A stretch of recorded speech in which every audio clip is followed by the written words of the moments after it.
சென்னை வேளச்சேரியில் உள்ள KFC கடையில் வாங்கிய சிக்கன் துர்நாற்றத்துடன் இருந்ததாக கூறி வாடிக்கையாளர்கள் வெளியிட்ட வீடியோ அதிர்ச்சியை ஏற்படுத்தியுள்ளது.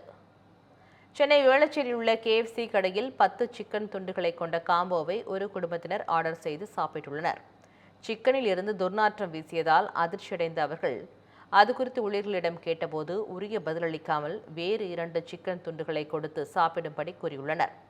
மாற்றாக கொடுத்த 2 சிக்கனில் ஒன்றில் துர்நாற்றம் வீசியதால் கோபமடைந்த அந்த குடும்பத்தினர் அதனை வீடியோ எடுத்து சமூக வலைதளங்களில் பதிவிட்டனர். மேலும் உணவு பாதுகாப்புத்துறை அதிகாரிகளுக்கும் புகார் அளித்தனர்.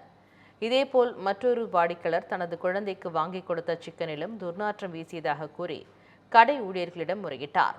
இது தொடர்பான வீடியோ சமூக வலைதளங்களில் வைரலாகி வருகிறது. சென்னை வேளச்சேரி பிரான்ச்ல KFCல சிக்கன் வாங்கியிருந்தோம். நாங்கள் ஒரு 1 hour முன்னாடி வாங்கியிருந்தோம். நான் சாப்பிடும்போது ஃபர்ஸ்ட் 2 பீஸ் எதுவுமே தெரியல. அப்புறம் 2 பீஸ் சாப்பிடும்போது ரொம்ப ஸ்மெல் வந்துட்டே இருந்தது. போய் அதை ரிட்டர்ன் பண்ணுறதுக்கு போனால் அவங்க எந்த சொல்யூஷனே சொல்லல. நாங்கள் மாற்றி தரோம் மட்டும் சொன்னாங்க.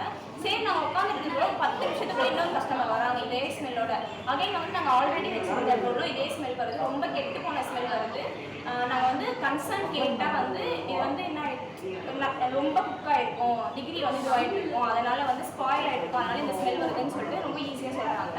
பட் ரீஃபண்ட் தரேன்னு சொல்கிறாங்க தவிர வேறு எந்த சொல்யூஷனுமே சொல்லலை. ஆனால் இது சாப்பிட்டு எங்களுக்கு ஏதாவது ஆச்சுன்னா இவங்க தான் பார்த்துக்கணும். அதுக்கு இப்போ சொல்கிறோம்.